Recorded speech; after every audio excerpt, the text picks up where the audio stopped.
Yes.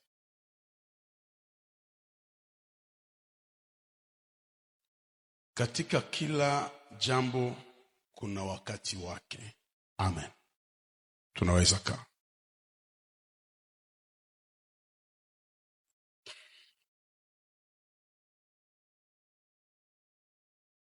Nyakati 4 za mwanadamu chini ya jua. Ni somo ambao nitaifundisha sai. Nyakati 4 za mwanadamu chini ya jua.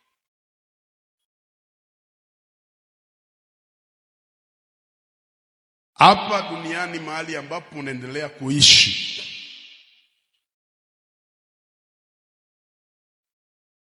uitike ukatae, kuna wakati wa Mungu ndani ya maisha yako. Inaitwa Kairos. Wakati ya Mungu ikifika mu maisha ya mtu, aijue realite, aijue saison, aijue obstacle, aijue age, alishazeeka. Wakati ya Mungu aijue, inaitwa Kairos. Mifano 3 kwa Biblia. Wakati ya Sara kuconcevoir ilikuwa ilishapita, lakini wakati ya Mungu ikifika mu maisha ya mtu, ina remettre compteur ya zero.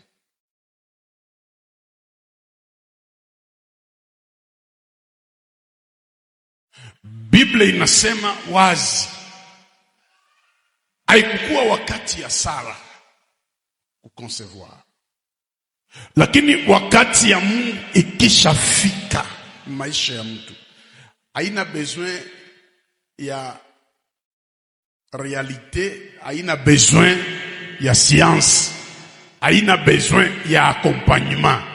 Ikifika, inafika wakati wa Mungu. Wakati ya Mungu ikifika kwa maisha ya mwanadamu, mwenye alikuzarau atakuheshimia. Ikifika wakati ya Mungu kwa maisha yako, vitu vinajibeba, vitu vinaanza jipeleka.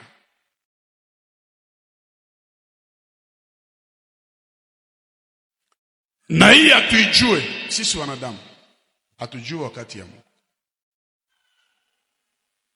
Yesu anaambia Israeli, mungelijua wakati, mungelijua anayeleta amani, mungelijua, musingeangamia kesho. Kila mtu ameingia jioni ya leo, kutakuwaka wakati ya Mungu tu mu maisha yako. Na utasema hapa si force tena vitu, lakini wakati ya Mungu inafika. Wakati ya Mungu ndio tunahitaji juu ya Kongo. Wakati ya Mungu ndio tunahitaji juu ya maisha yako.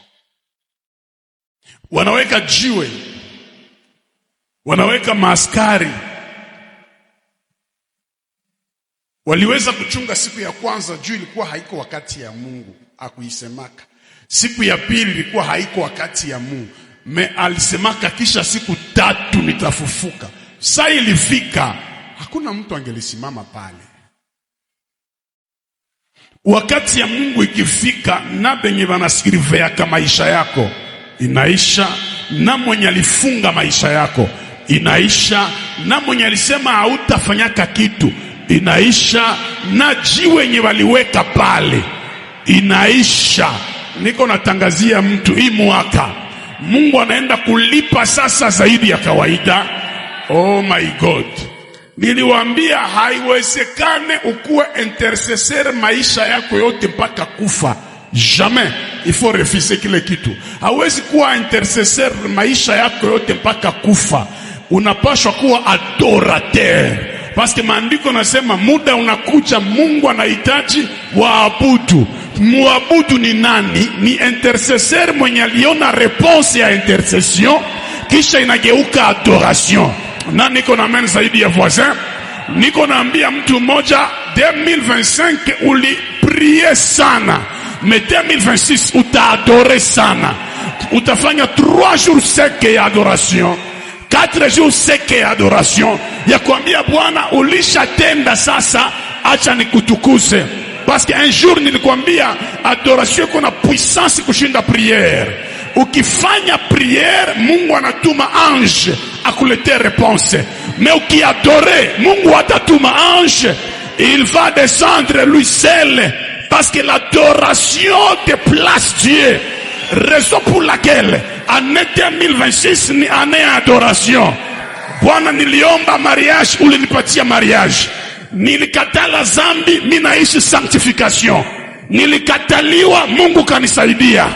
Natabiri adoration mjamaa yako. Nipe amen zaidi ya voisin. Biblia hainiambie kwamba mbinguni tutaomba. Biblia nasema mbinguni tutaadore. Or Biblia nasema duniani kama mbinguni. Mtu mwenye anaishi adoration, c'est-à-dire anaanza ishi mbinguni na angali duniani. Hautakuwa intercessor maisha yako yote, na utakuwa pia adorateur. Kwa kila kitu kuna wakati yake. J'ouvre le ciel pour toi et je déclare le kairos dans ta vie. Natangaza wakati ya Bwana kwa maisha yako. Jehova nisi, wakati ya Mungu inakuja. Mama unayenisikiliza, wakati ya Mungu inakuja. Baba unayenisikiliza, wakati ya Mungu inakuja. Ikikuja wakati ya Mungu, anakulipa arriere zote. Nipe amen 4 fois. Jehova ifanye. Praise the mighty Lord. Salimia watu 3 4 waambie wakati ya Mungu ikifika utanikubali.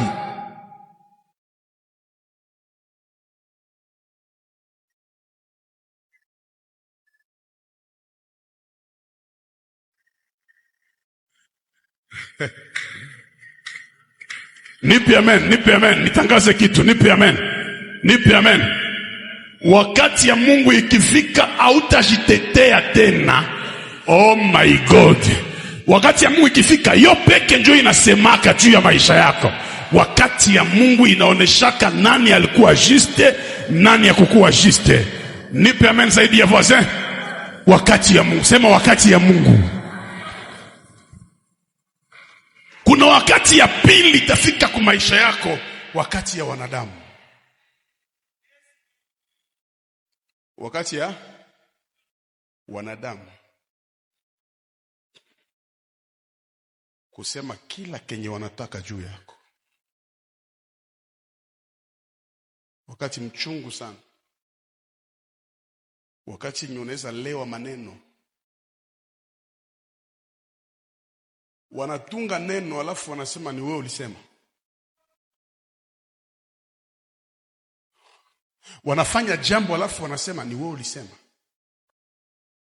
Wakati ya wanadamu ilifika kwa maisha ya Yusufu. Mke wa Potifa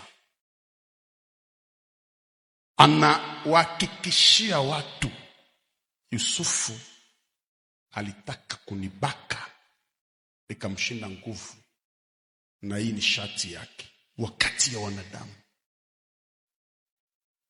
Unawazaka ukijifasiria utaeleweka, kumbe uko unaharibisha vyote. Wakati ya wanadamu. Unapita huku ni wenjo wanasema, unapita huku ni wenjo wanasema, unapita huku ni wenjo wanasema. Na mara mingi wakati ya wanadamu ikivuma, inakuweka kuanonsi wakati ya Mungu. Wanaweza kuvika uchawi na hauko mchawi. Wakati ya wanadamu. Na wakati fulani ikikuwa, Mungu anakuwaka kimya kama haone. Wanakamata nguo ya Yusufu, wanapaka damu ya mbuzi. wanaipeleka, wanasema nyama mkali alimuua, nguo ni yake, lakini damu haiko yake. Wakati ya wanadamu inafikaka, Mungu anaruhusu hata mtoto wa chini ya kuone hovyo. Unapita huko bali sema, unapita huko bali kusema, unapita huko bali kusema, usilewe maneno.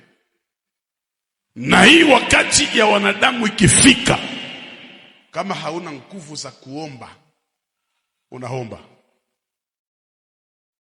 Wale uliowatendea mema wanarudisha mabaya.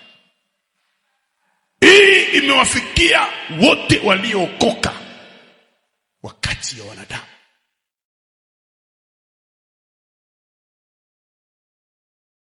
Yesu amekumbana nayo.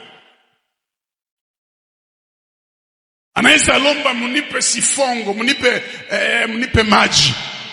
Wanakamata sifongo, wanakamata vinegre, wanampa. Waliwazo wanamtesa, kumbe Biblia ilikuwa inasema ili mkate isioze muitie mvinegre. Yeye ni mkate ya uzima, ndio maana mkaburi hawezi oza. Hii ndio muda unaita kila mtu akusaidie, na wote wanakucheka, wanaambiana kanafika mwisho, kanakufa sasa, kanaisha. Hapa njoo unaelewaka, andiko inasema amtumainiaye mwanadamu alainiwe. Ishakufikia ile wakati ya wanadamu ikifika, byako abielewekaki. Unasema Eloi, wanasema unasema Elia.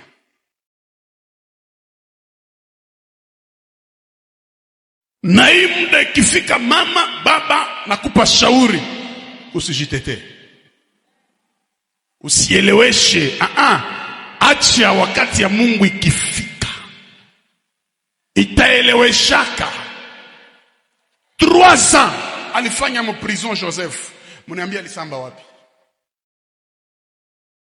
Alikuwa condamné. Kwanza mwenye anamfungisha alikuwa influent, Potiphar.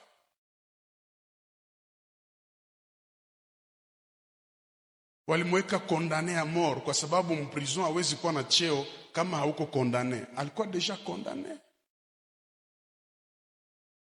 Joseph alikuwa anajua kwamba kutoka hapa sina ndugu, sina baba hapa, sina mama, na balisha sema tayari mimi nilibaka na sikubaka. Huko wakati yenye unapitiaka injustice ya watu na uko juste, na unasibiri injustice, na kila mbatelezea habari yako kuliko hata refreshir kidogo, anaamini. Wakati ya watu iko au yaipata utaipata. Mtu anakuazia bongo na naikonfirme kweli. Iko wakati ya wanadamu. Mtu anakujustifie juu ya manguo yenye ulivala. Mtu anakucheka tu, inatoka maneno. Na kila aliyeokoka utapitia wakati ya wanadamu. Mwache maneno ya kuwa nafundisha mnasema la voix du peuple c'est la voix de Dieu. C'est faux. Wote wanaweza sema na Mungu anasema siko d'accord nao.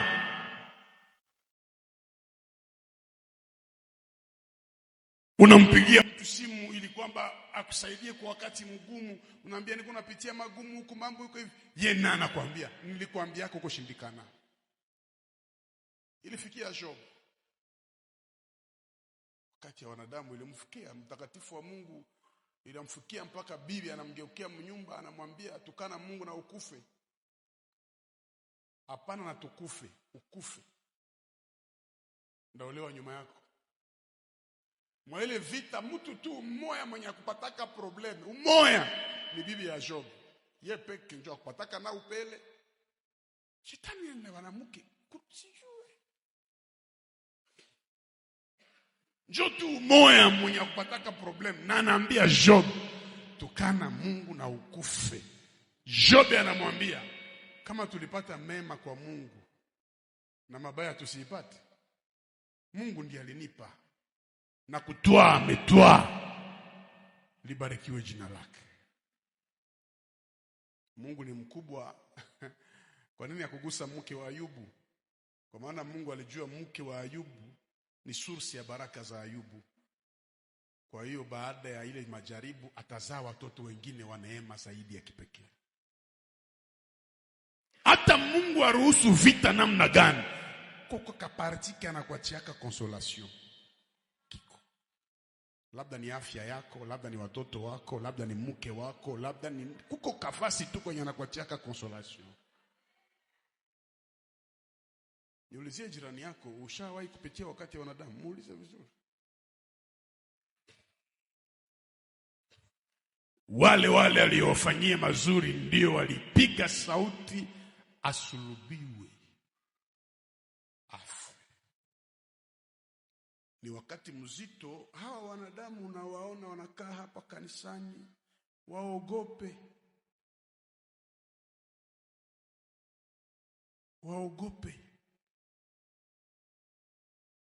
Wanaweza kubadilikia mpaka unasema Mungu akujue, kumbe Mungu anakujua. Unaweza kutungia kitu haka unashangaa. Wakati ya tatu chini ya jua kwa maisha mwanadamu ni wakati wa ibilisi.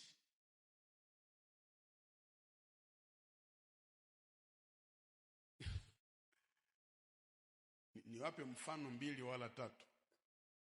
Wakati wa shetani ni wakati gani? Ye peke anaingia mfront. Shetani ye peke anakufuata.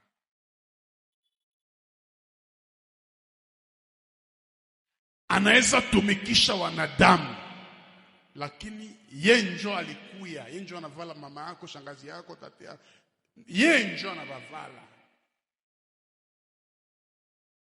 Yesu ameisema kwa Biblia. Pilato anamwambia, ukisamba mzuri tutakufungula. Wanasema wewe ulisema ni mfalme wa Yahudi, samba mzuri ni kufungule. Anaambia Pilato, huna mamlaka juu yangu. Huu ni utawala wa shetani.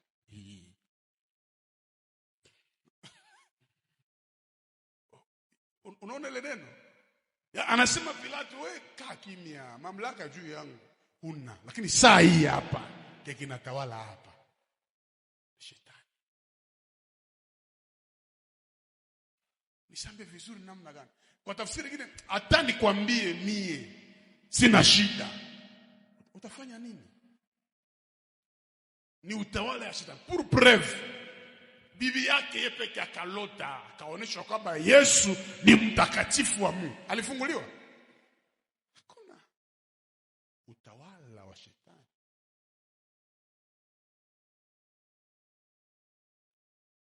Mwache mizaa ya kusema sema shetani. Akiingia mwako shetani, utauzisha matela, utahama nyumba, utatoka upele. Paka Yesu Kristo akaona ilikuwa ni herere ya nguvu sana kuruhusu shetani maisha ya watu. Akasema mtakapoomba mkwe nasema, Baba usituweke mikononi mwa yule muovu. Hana huruma. Utawala wa shetani ukigusa mfuko yako, utaanza uzisha nyumba, unashuka kwa nyumba viti na uzisha, unashuka kwa viti, unaenda mpaka kuviato, mpaka unauzisha nguo ya ndani. Utawala wa shetani mbaya sana. Ikiingia mkanisa utaanza ogopana. Utawala wa shetani. Kwa sababu Biblia inasema yeye ni mchonganishi. Mbaya sana utawala wa shetani. Inatumaka unakana venye ulisema, wewe unakana imani yako. Utawala wa shetani. Yesu yeye peke alikuwa anahubiri, anasema wakikupiga kofi kumachafu huku na geozia huku.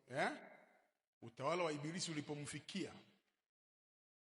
Kiana moya mwenye mikono mikubwa alimupa kofi. Yesu akugeuza alimuuliza tu akamwambia, nilikufanya nini?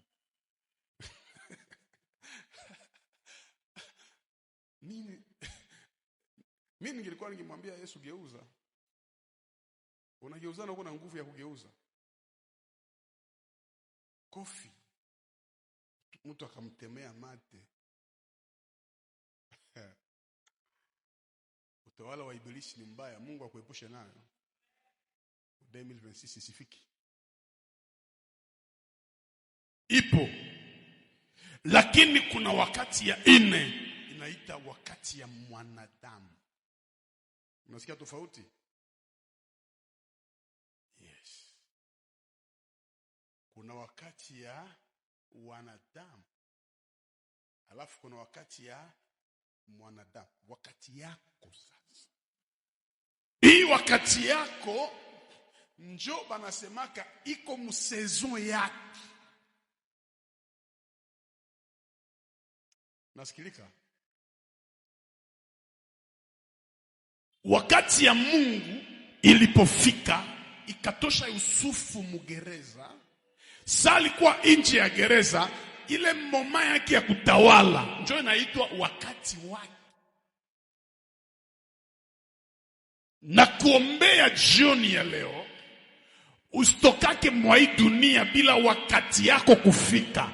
Banasema c'est sa saison.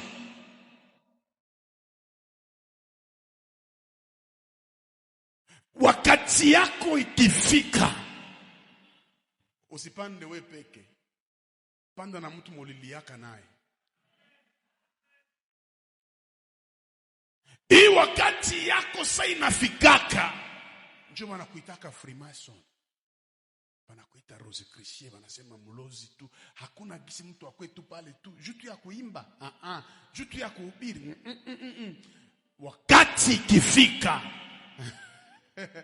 wanadamu watafanya vikao, haitavunja wakati ya Mungu. Wewe njoo uko na baton ya commandement. Wewe sasa, wewe geukia ndugu yako mwambie, wakati yangu inakuya, mwambie vizuri, jipange sawa sawa. Le panier circule encore, c'est-à-dire kila mtu iko na wakati yake.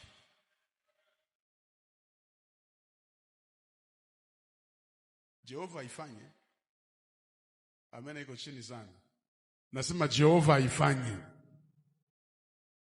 Na kenye kia nguvu mwa hivi yote haiko tu wakati, lakini gérance ya ile wakati. Parce que en réalité mwenye iko na Yesu wakati yake haitaishaka, kwa sababu Yesu ni yule jana, leo na hata milele. Probleme haiko kupanda kusome, meni kubakia pale kusome, gérance ya wakati.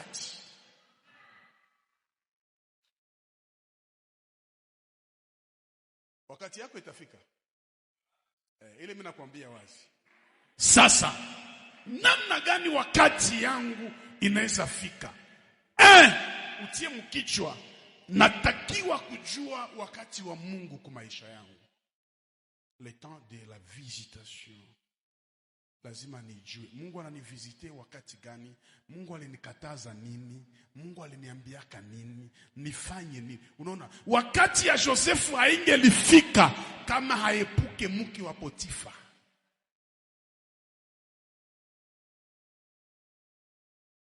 Wakati mke wa Potifa iko na mpropose nyumba, Mungu iko na prepare pays. Sasa achaguli. Na ile nyumba ikukua yake ni ya bwana yake. Shetani ya kwake na kukupa, anakupatia ya watu juba kuue.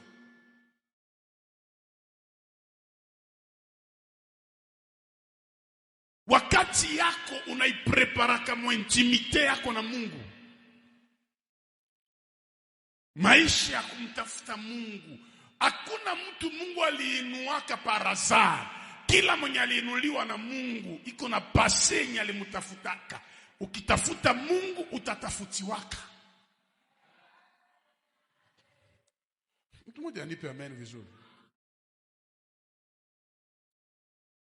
Wakati wengine hawako mpresence ya Mungu, wewe uko mpresence ya Mungu. Iko siku utalipwa. Unaona mimi, mkitaka kuishi na mimi lazima mnijue. Mimi nakuwaka patient. Hata watumishi wanajua, unaweza fikiri unaweza ni manipule, mimi nikiamua mimi naamua. Na nikiamua hakuna kunirudisha nyuma. Nikionewa mimi nikiwa na haki, hakuna kunirudisha nyuma. Hakuna. Nikisema hivi ni vile. Kabla sijaamua nakuwa kasa pumbavu sana, unaweza fikiri unanimetrize vizuri sana. Lakini nikisha kuamua inaisha. Wakati una haki, haki inakupaka nguvu. Sema huyu amenisingizia. Mungu anakupa nguvu. Hivi tupo hapa saizi. Haiko parazara kukua hivi.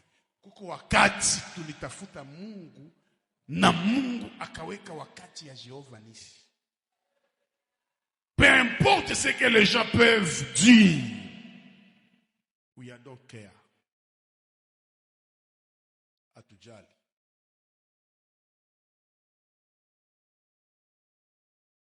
Vile unakuja ku Jehova Nisi, tengana na kila kitaempeshe wakati yako isifikaki.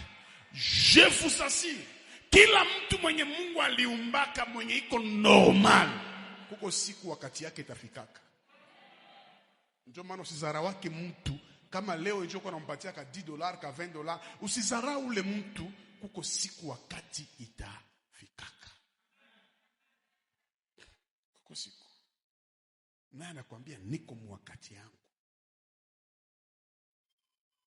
Na siri ya kushinda ile yote, kushinda wakati ya shetani, kushinda wakati ya wanadamu, kushinda vita ya wakati yako, siri ni kuikaa ndani ya Bwana wa nyakati na majira. My God. Wakati ya shetani isikutoshake ndani ya Yesu. Wakati ya wanadamu isikutosha. Wakati yako ikifika isikutoshake ndani ya Yesu. Bakia ndani ya Bwana wa nyakati na majira. Lakini niko na annonce 2026. We mwenye ulipanda miaka ya kutosha, unaenda vuna mu 2026. Na utasema hii ni wakati yangu. Vile unasimama, Mungu ailete kwa jina la Yesu.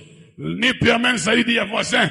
Vile uko wima, Mungu ailete kwa jina la Yesu. J'ouvre une parenthèse et je monte dans la révélation de la parole de Dieu. Wakati ya Josué ikifika, atasa itashimama. Atastope. Anasema jua isimame na mwezi isimame. Donc wakati yako itareta kama wakati ya wengine. Wakati yako. Oh my God. Nani kona amen zaidi ya voisin? Or en réalité Josué ni étoile. Nibaulize hivi. Entre soleil na lune, ya wapi ya kabambi? Si ni soleil. Entre lune na étoile, ya wapi ya kabambi? Ya kidogo ni nini? Ya kidogo si ni étoile. Aye étoile inaweza simamisha lune. Josué ni étoile, pourquoi? Parce que Josué ni fils de Nun. Nun fils wa Ephraim. Ephraim fils wa Joseph. Donc Joseph ye peke ni étoile. Mais unakuwa kwamba baba yake alikuwa soleil, mama yake alikuwa lune, na ma étoile ikamupigia magoti parce que iko mu descendance ya grandeur. Natabiria mtu wa imani, bali kutangulia batakupigia magoti, batakuamini wewe parce que toi tu es une étoile avec la promesse de Dieu. Nipe amen zaidi ya voisin. Alishimamisha baba na mama. Utawashimamisha wazazi yako kwa madhabahu juu ya heshima. Nani anipe amen zaidi ya jirani yake? Utashimamisha wazazi yako ndani ya hii nchi kwa ajili ya neno la Bwana. Weka mkono juu, sema je suis une étoile. Wazazi wako walikuwa chini, utawaweka juu kwa sababu wewe ni nyota ya kipekee. Salimia 5 personnes, waambie wakati yangu itafika. Leta fujo kwa Yesu, leta fujo kwa Yesu. Leta fujo kwa Yesu. Hautaona février na wakati yako haijafika. Nani anipe amen? Wakati ya reveil ya Jehova Nisi inafika. Wakati ya restauration inafika. Wakati ya kutembea na bilema iko inatembea inafika. Wakati ya résurrection des morts inafika. Le temps de la restauration pour mon pays arrive maintenant. Wakati ya Mungu inafika. Auta forcer vitu. Vitu vitashileta bio peke parce que c'est le temps de Dieu dans notre vie et c'est mon temps. C'est ma saison. Dis à haute voix que c'est ma saison. Ton nom sera connu partout au monde parce que c'est ta saison. Wakati ya matusi ya watu inaenda isha. Wakati ya kuzaraulika inaenda isha. Wakati ya kutukaniwa inaenda isha. Wakati ya kutungiwa bongo inaenda isha. Wakati ya ukataliwa inaenda isha. Kama kuko mariage itafanyika mwa hii kanisa yako na wewe ifanyike ya heshima. Oh, wakati. J'aime 4 choses. Itakubariki sana. J'aime ces 4 choses. C'est tellement profond. Wakati yako ikifika watu wanasabwaka kibalisemaka juu yako. Les gens vont oublier.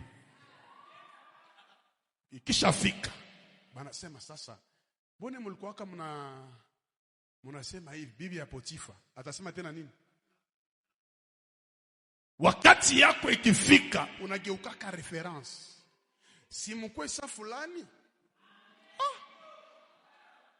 Fulani. Wewe unaweza geuka reference. Wakati ilishafika. Wakati yako ikifika ile kitu isitoke mkichwa yako, abafatake tena reputation yako.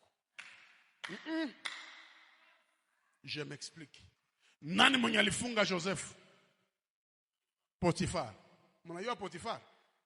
Potiphar ni general wa armée égyptienne, mais ni chief escort wa nani wa Farao.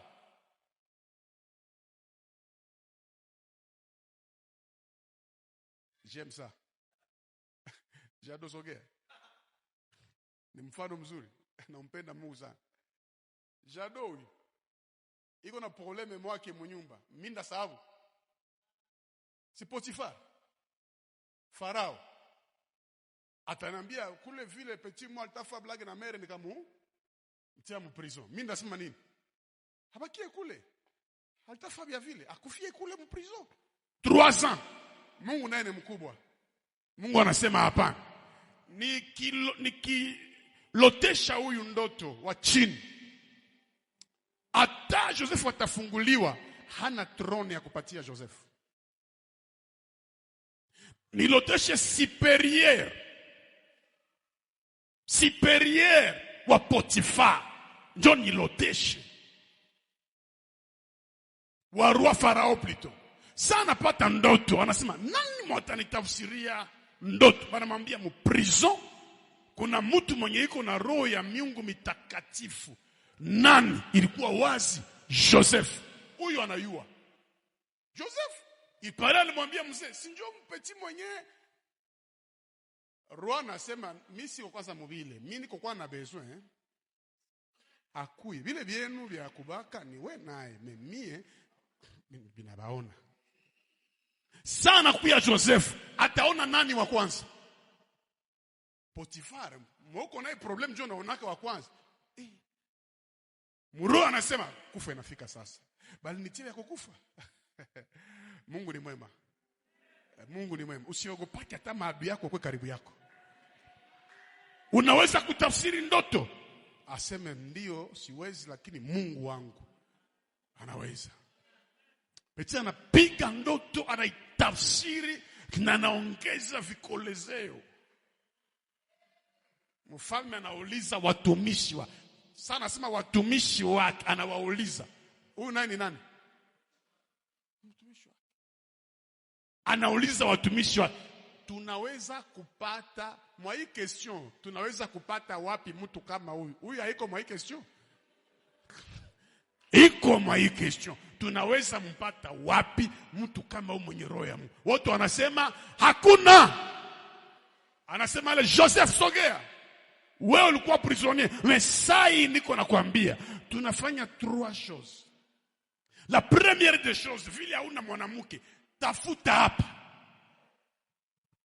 Joseph akatoka mu inceste ya Israel, akainua macho juu, akakamata mtoto wa kuhani. Mtu wa Mungu anaoyaka kwenye Mungu iko. Amuyayoka vile? Mtoto wa kuhani, ule bibi ya Joseph haiko blage. Mtoto wa kuhani, bibi ya Musa, mtoto wa kuhani. Anainua macho, anachagula, ase ule munipe ule. Ase yatosha, ya pili sogea. Ase après mi mwa kiti ni wewe. Sasa one kiki nanibariki Sogea hapa ndugu Eli. Mu organigramme ya royaume ya Egypte bakisema après mi ni fulani. Haiko kusema ke derrière moi. Hapana. Après mi ni fulani. Manake huyu tuko hivi. Mimi njo wa kwanza, yeye njo wa pili. Esko tenekalaka wapi? Wende nyuma. Wende. Ni example tu. Anakuwa esko tia nani? Vile njo Mungu atafanya maadui yako. No. Bataanza kuchunga bila programu. Ase kwenda tia mugulu, njoko utakuwa na tia mugulu. Twende. Sogea na wewe.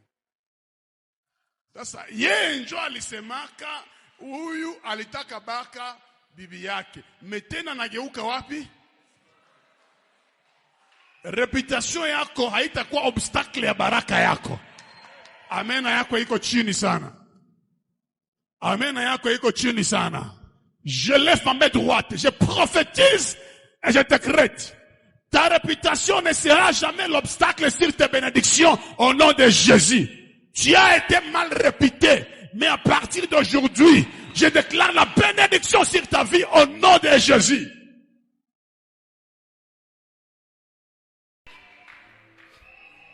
Pharaon a besoin de réputation, il a besoin de solution. Hakuna mwenye na amen nifungule kitu pendant 1 minute. Pharaon a besoin ya réputation ya Joseph, mais il a besoin ya solution. Autrement dit, mu révélation, Mungu ataweka solution ya maadui kumikono yako. Ataba kupende weye, mais parce que tu as la solution, watakuamini weye. Leta amen zaidi ya voisin. So nenda tunziwa kwa hospital, uko na besoin ya réputation ya docteur. Hauna besoin ya réputation ya docteur, uko na besoin ya guérison kumikono ya docteur. Kila mtu mwenye iko puissant anapotezaka réputation. Tu ne peux jamais garder ces deux choses, la puissance et la réputation. Jamais les gens vont douter de toi. Si tu es puissant, les gens vont douter de toi. Chagula sa réputation ou la puissance. Chagula kutapiwa au makuta. Mie hata unanitukana kama niko tu na zangu. Yesu bebe ni mfalme, me wakutembea yuli ya mai ni fantome. Me tunachagula Yesu bebe. Tunachagula Yesu wakutembea juu ya mai. Yesu malitoko waka. Tu seras puissant. Je maana kama unapenda puissance, il faut avoir un grand cœur. Aye anaweza fufula mtu. Aye anaweza fanya vya hivi. Aye tu ndio anapendewaka. Donc puissance notamment watu wanadouter na wewe. Watu wangali nakupenda pasi mngali même niveau nao. Mais si tu vas monter, batakusema kila kibanataka. Geukia 5 personnes waambie muendelee kusema kimonataka.